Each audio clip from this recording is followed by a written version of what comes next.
स्वागत छ। म रिवाज न्यौपाने। आज हामी कक्षा 7 को विज्ञान विषयको पाठ 13 पढ्दैछौँ। यस पाठको शीर्षक रहेको छ मेटल्स एन्ड नन मेटल्स। यस पाठमा आज हामीले मेटल्स र नन मेटल्सको केही विशेषताहरू पढ्दैछौँ। आउनुहोस् आज कक्षा सुरु गरौँ। मन्दिरहरूमा घन्टी बजाउँदाखेरि हामीले के गर्छौँ, यो घन्टीभित्र रहेको यो भागलाई हल्लाएर यो घन्टीको यो बाहिरी भागसँग ठोकाउँछौँ, जसले गर्दाखेरि यो घन्टीले चाहिँ आवाज पैदा गर्छ। त्यसै गरी हामीले खाना पकाउन प्रयोग गर्ने भाँडाहरू जस्तै कि कराई भयो, कुकर भयो, यिनीहरू केबाट बनेका हुन्छन् र किन यिनीहरूलाई नै हामीले खाना पकाउनको लागि प्रयोग गर्दछौँ भन्ने कुरा तपाईँहरूले कहिले विचार गर्नुभएको छ। त्यसै गरी यो घन्टी बनाउनको लागि पनि के को प्रयोग भएको हुन्छ र किन यही कुराहरू चाहिँ हामीले घन्टी बजाउनको लागि, घन्टी बनाउनको लागि प्रयोग गर्छौँ भन्ने कुरा कहिले विचार गर्नुभएको छ। यस्तै कुराहरूको जानकारी पाउनको लागि आजको कक्षामा हामीले मेटल्स र नन मेटल्सको बारेमा पढ्दैछौँ। मेटल्सलाई नेपालीमा धातु भनिन्छ भनेदेखि नन मेटल्सलाई नेपालीमा अधातु भनिन्छ।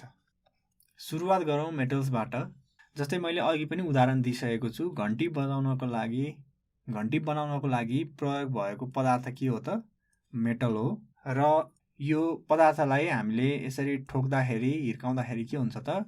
यो चाहिँ एकदमै भाइब्रेट भएर यसले चाहिँ आवाज निकाल्दछ। त्यसै गरी खाना पकाउन प्रयोग गरिने कराई, कुकर जस्ता भाँडाहरू चाहिँ मेटलबाट बनेका हुन्छन्, धातुबाट बनेका हुन्छन्, जसले गर्दाखेरि यिनीहरूमा ताप राम्रोसँग प्रसारण हुन सक्दछ र ताप प्रसारण भएसँगै यिनीहरूमा रहेको खानेकुराहरू चाहिँ पाक्दछन्। सामान्यतया पृथ्वीको सतहमा धेरै वस्तुहरू पाइन्छन्। कुनै वस्तुहरू शुद्ध हुन्छन् भनेदेखि कुनै वस्तुहरू चाहिँ अशुद्ध अथवा मिश्रित हुन्छन्। ती शुद्ध वस्तुहरूलाई हामीले तत्त्व भनेर विभाजन गर्न सक्दछौँ। तत्त्वलाई पनि विभाजन गर्दाखेरि तीनवटा भागमा विभाजन गर्न सकिन्छ, तीनवटा भागमा वर्गीकरण गर्न सकिन्छ।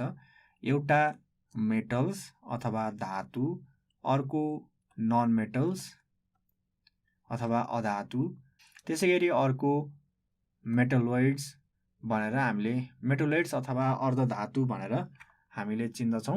अब यो तीनवटा मध्ये हामीले चाहिँ आज मेटल र नन मेटलको बारेमा कुरा गर्दैछौँ। अब तत्त्वहरूलाई हामीले वर्गीकरण गर्दाखेरि यिनीहरूको विभिन्न गुण अथवा प्रपर्टीलाई हेरेर वर्गीकरण गरिएको हुन्छ। त्यसो भए मेटल अथवा धातुको कस्तो किसिमको प्रपर्टी हुन्छ, कस्तो किसिमको गुणहरू रहेको हुन्छ यसमा, र नन मेटल अथवा अधातुको कस्तो किसिमको, नन मेटल अथवा अधातुमा कस्ता किसिमका गुणहरू रहेका हुन्छन् भन्ने बारेमा कुरा गरौँ। त्योभन्दा अगाडि मेटललाई हामीले परिभाषित गर्नु पर्यो भने कसरी परिभाषित गर्न सक्छौँ, एकचोटि यसको परिभाषा हेरौँ त। ठोस अवस्थामा पाइने, कडा, तन्काउन तथा चेप्टाउन सकिने टलक भएका तत्त्वहरू नै के हुन् त? मेटलहरू हुन्। यसको अर्थ यहाँबाट यो मेटलको परिभाषाबाट पनि हामीले मेटलको धेरै गुणहरू चाहिँ के रहेछ भन्ने बारेमा जानकारी हासिल गर्न सक्छौँ। अब यिनै गुणहरूलाई हामीले विस्तृतमा हेर्दैछौँ। प्रपर्टिज अफ मेटल्स, यसको सुरुमा मैले चाहिँ यी धातुहरू अथवा मेटल्सहरू चाहिँ सोलिड तथा कडा हुन्छन् भनेको, हार्ड हुन्छन् भनेर मैले यहाँ लेखेको छु। जस्तै उदाहरणको लागि आइरन अर्थात् फलाम के हो त? एउटा धातु हो र हामीलाई थाहा छ यो फलाम चाहिँ ठोस अवस्थामा पाइन्छ र यो एकदमै कडा हुन्छ।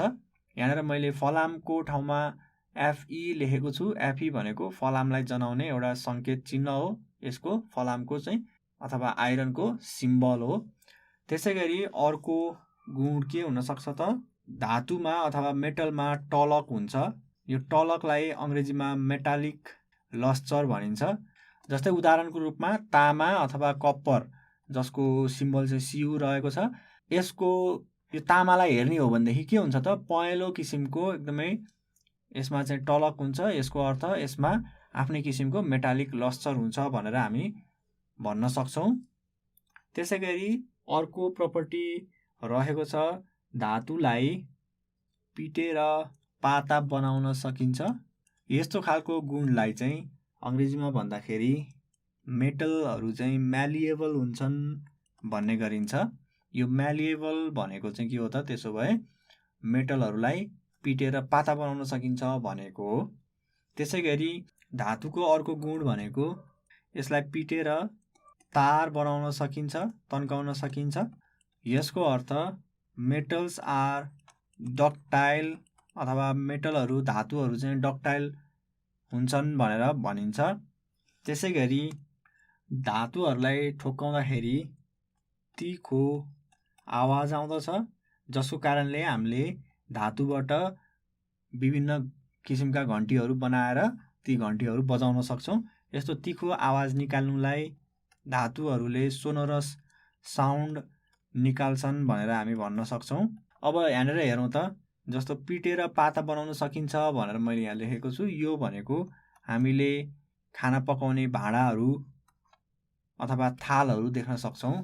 यसको उदाहरणको रूपमा हामीले थाललाई लिन सक्छौँ। थालहरू विभिन्न किसिमका मेटलहरूबाट, विभिन्न किसिमका धातुहरूबाट बनाइएको हुन्छ र यसलाई चाहिँ पाताको आकारमा पिटेर बनाइएको हुन्छ। त्यही भएर मेटलहरू मेलेबल हुन्छन् भनेर हामी भन्न सक्छौँ। त्यसै गरी पिटेर तार बनाउन सकिन्छ भन्नेको अर्थ, जस्तै हाम्रो बिजुलीको तारहरूलाई हामीले हेऱ्यौँ भनेदेखि उक्त तार चाहिँ केबाट बनेको हुन्छ त, कपर अथवा तामाबाट बनेको हुन्छ। तामाको तारलाई नै किन प्रयोग गरिन्छ त, किनभनेदेखि हामीले मेटललाई नै के गर्न सक्ने रहेछौँ, पिटेर तारको आकार दिन सक्ने रहेछौँ। त्यसै गरी तिखो आवाज बनाउनको लागि तिखो आवाज निकाल्नका लागि विभिन्न घन्टीहरू चाहिँ बनाइएको हुन्छ, जुन चाहिँ मेटलबाटै बनेको हुन्छ।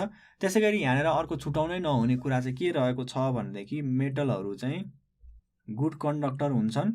यो गुड कन्डक्टर भनेको सुचालक हो। यसको अर्थ मेटलहरूले हिट र इलेक्ट्रिसिटी, त्यो भनेको ताप र विद्युत शक्ति चाहिँ एक ठाउँबाट अर्को ठाउँमा सजिलैसँग प्रसारण गर्छन्, जसको कारणले गर्दाखेरि हामीले तार बनाउनको लागि पनि मेटलकै प्रयोग गर्दछौँ। त्यसो भए इलेक्ट्रिसिटी कन्डक्ट गर्नको लागि अथवा विद्युत शक्ति एक ठाउँबाट अर्को ठाउँमा पुर्याउनको लागि किन मेटल नै प्रयोग भएको रहेछ त, धातु नै प्रयोग भएको रहेछ त, किनभनेदेखि एउटा त धातुलाई पिटेर तार बनाउन सकिने रहेछ, अर्को मेटल चाहिँ सुचालक अथवा गुड कन्डक्टर हुने भएको भएर सजिलैसँग यिनीहरूले इलेक्ट्रिसिटी कन्डक्ट गर्ने रहेछन्। इलेक्ट्रिसिटी चाहिँ एउटा ठाउँबाट अर्को ठाउँमा सजिलैसँग बोकेर पुर्याउन सक्ने रहेछन्। त्यही भएर बिजुलीको तार बनाउन चाहिँ धातुहरू नै प्रयोग भएको हुन्छ। अब हामी नन मेटल्स अथवा अधातुहरूको बारेमा पढ्दैछौँ। यसको सुरुवात गरौँ यसको डेफिनिसन अथवा परिभाषाबाट। सोलिड भनेको ठोस, लिक्विड भनेको तरल र ग्यास अवस्थामा पाइने भनेर मैले यहाँ लेखेको छु। यो भनेको के भयो भनेदेखि अघि हामीले मेटल हेऱ्यौँ भनेदेखि मेटल चाहिँ खालि सोलिड अवस्थामा मात्र पाइन्छ भनेर मैले लेखेको थिएँ भनेदेखि नन मेटलहरू चाहिँ सोलिड, लिक्विड र ग्यास तिनैवटा अवस्थामा पाइन सकिने रहेछ। नरम मेटलहरू कडा हुन्थे भनेदेखि नन मेटलहरू चाहिँ प्राय नरम हुने गर्दछन्। त्यसै गरी टलक नभएका, नटल्किने र पिटेर पातलो बनाउन नसकिने यी वस्तुहरू, यी तत्त्वहरू चाहिँ के हुन् त, सबै नन मेटलहरू हुन्। यसरी चाहिँ हामीले नन मेटल अथवा अधातुको परिभाषा दिन सक्ने रहेछौँ। अब यिनीहरूको प्रपर्टीको बारेमा कुरा गरौँ। प्रपर्टिज भनेको गुणहरू भयो। यिनीहरूको गुणहरूको बारेमा कुरा गर्दाखेरि सुरुमा त हामीले के भन्न सक्छौँ, अधातुहरू सोलिड, लिक्विड र ग्यास तिनैवटा अवस्थामा पाइन सक्छ भनेर मैले भन्न सक्छु। यो चाहिँ उदाहरणको रूपमा तपाईँले हाइड्रोजनलाई लिनुभयो भनेदेखि हाइड्रोजन पनि एउटा अधातु हो। त्यसै गरी नाइट्रोजन ग्यासलाई लिनुभयो भनेदेखि यो पनि एउटा अधातु हो, होइन। त्यही भएर यो पनि एउटा, यसलाई फेरि गरेँ, नाइट्रोजनलाई लिनुभयो भनेदेखि नाइट्रोजन पनि एउटा अधातु हो। त्यही भएर ग्यास अवस्थामा पनि धातु पाइने रहेछ। त्यसै गरी तपाईँहरूले हेर्नुहुन्छ भनेदेखि कार्बन चाहिँ के हो त, एउटा अधातु हो जुन सोलिड अवस्थामा पाइन्छ। यसरी सोलिड अवस्थामा पनि पाइन सक्ने रहेछ, ग्यास अवस्थामा पनि अधातुहरू, नन मेटलहरू चाहिँ सजिलैसँग पाइन सक्ने रहेछन् र तरल अवस्थामा पनि तरल अवस्थामा पनि नन मेटलहरू सजिलैसँग पाउन सकिन्छ। त्यसै गरी अर्को यसको गुण भनेको यिनीहरू नरम हुन्छन्। यिनीहरू धातु जस्तो कडा हुँदैनन्। त्यसै गरी हामीले अर्को गुण लेख्दाखेरि के पनि लेख्न सक्छौँ भनेदेखि यिनीहरूको मेटालिक लस्चर हुँदैन भनेर लेख्न सक्छु। यो भनेको आफ्नै टलक हुँदैन, तर यसमा चाहिँ आयोडिन एउटा अधातु भए पनि यसको चाहिँ आफ्नै टलक हुन्छ। यसको चाहिँ एउटा अपवाद रहेको छ। आयोडिनको चाहिँ आफ्नै टलक हुन्छ, त्यही भएर हामीले यो गुणमा चाहिँ हामीले आयोडिनलाई राख्न सक्दैनौँ। त्यसै गरी यिनीहरूले सोनोरस साउन्ड अथवा तिखो आवाज पनि निकाल्न सक्दैनन्। जस्तै तपाईँहरूले कार्बन अथवा कोइलालाई हिर्काउनु भयो भनेदेखि त्यसबाट के मेटलको जस्तो अथवा घन्टीको जस्तो आवाज आउँछ त? पक्कै पनि आउँदैन। त्यसै गरी यिनीहरू म्यालिएबल पनि हुँदैनन् र डक्टाइल पनि हुँदैनन्। त्यो भनेको यिनीहरूलाई पिटेर पाता पनि बनाउन सकिँदैन र यिनीहरूलाई पिटेर तार पनि बनाउन सकिँदैन। त्यसै गरी यिनीहरूको अर्को गुण, अर्को विशेषता भनेको के हो भनेदेखि यिनीहरू प्राय ब्याड कन्डक्टर अथवा इन्सुलेटरको काम गर्छन्। यो भनेको यिनीहरू कुचालक हुन्छन् भनेर भन्न सकिन्छ। अब उदाहरणको रूपमा यसको पनि एउटा अपवाद रहेको छ। यसको अपवादको रूपमा चाहिँ हामीले ग्रेफाइटलाई लिन सक्छौँ। ग्रेफाइट एउटा नन मेटल भए पनि यो चाहिँ के हो त? कन्डक्टर हो। ग्रेफाइट बाहेक अरू सबै नन मेटलहरू चाहिँ के हुन्छन् त? इन्सुलेटर अथवा ब्याड कन्डक्टर हुन्छन्, जसले गर्दाखेरि यिनीहरूले इलेक्ट्रिसिटी र ताप शक्ति हिट प्रसारण गर्दैनन्। अब हामीले एउटा प्रयोग चाहिँ गरेर हेर्न सक्छौँ। त्यो प्रयोगमा तपाईँहरूले के गर्न सक्नुहुन्छ भनेदेखि एउटा सर्किट बनाउन सक्नुहुन्छ। सर्किटमा सेलहरूलाई यसरी राख्न सक्नुहुन्छ सिरिजमा, अनि सेलहरूलाई राखिसकेपछि एकातिर, यो सर्किटको एकातिर तपाईँहरूले स्विच राख्न सक्नुहुन्छ र एउटा ठाउँमा चाहिँ यसरी खाली भाग छोड्न सक्नुहुन्छ। त्यसै गरी एक ठाउँमा सानो लेड लाइट अथवा सानो बत्ती पनि राख्न सक्नुहुन्छ र यो सर्किटलाई यसरी जोड्न सक्नुहुन्छ। र तपाईँहरूको वरिपरि भएको सामानहरू, जस्तै उदाहरणको लागि तपाईँहरूसँग भएको कोइन, त्यसै गरी तपाईँहरूसँग भएको डोरी हुनसक्छ, काठको टुक्रा हुनसक्छ, यस्ता वस्तुहरू सङ्कलन गर्नुहोस् र यी वस्तुहरू कुन चाहिँ सुचालक हुन् र कुन चाहिँ कुचालक हुन् भनेर तपाईँहरूले छुट्याउनको लागि यो एक्सपेरिमेन्ट गर्न सक्नुहुन्छ। यसमा तपाईँहरूले के गर्न सक्नुहुन्छ त? पहिला जस्तै उदाहरणको लागि तपाईँहरूले यो कोइन सुचालक हो कि कुचालक हो भनेर कसरी थाहा पाउने त? यो कोइनलाई लगेर तपाईँहरूले यहाँनिर यसरी राख्न सक्नुहुन्छ। यो बिचमा जानेर चाहिँ यो दुवै तारले यो छेउ र यो छेउले चाहिँ यो कोइनको दुईटा भागमा, दुईटा छेउमा चाहिँ यसरी छोएको होस्। त्यस पछाडि तपाईँहरूले के गर्न सक्नुहुन्छ त? यो स्विच अन गर्न सक्नुहुन्छ। स्विच अन गर्दाखेरि यदि यो बत्ती बल्यो भनेदेखि के हुन्छ त? यहाँनिर यो सर्किटमा चाहिँ इलेक्ट्रिसिटी फ्लो भयो, इलेक्ट्रिसिटी बग्यो, विद्युत बग्यो, त्यही भएर यो बत्ती बल्यो। यसको अर्थ यो कोइन भनेको के हुन्छ त? सुचालक हुन्छ अथवा गुड कन्डक्टर हुन्छ। तर यदि यो कोइनको ठाउँमा तपाईँले डोरी राख्नुभयो भनेदेखि के हुन्छ त? किनभनेदेखि डोरी केले बनेको हुन्छ? किनभनेदेखि डोरी केले बनेको हुन्छ त? विभिन्न अधातुहरू मिलेर बनेको हुन्छ। त्यही भएर डोरी यहाँनिर लगेर राख्नुभयो भनेदेखि, यो कोइनको सट्टामा डोरी राख्नुभयो भनेदेखि के हुन्छ त? यहाँ बत्ती चाहिँ बल्दैन।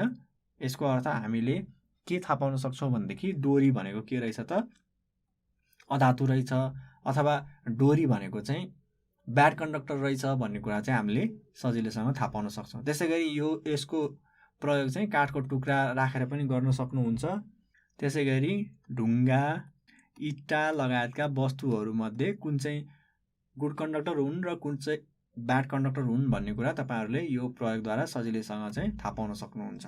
अब हामीले आजको कक्षामा के पढ्यौँ भन्ने बारेमा सरस्वती कुरा गरौँ। आजको कक्षामा हामीले मेटल्स र नन मेटल्सको बारेमा विस्तृतमा जानकारी हासिल गऱ्यौँ। मेटल र नन मेटलको हामीले परिभाषाहरू हेऱ्यौँ र साथसाथै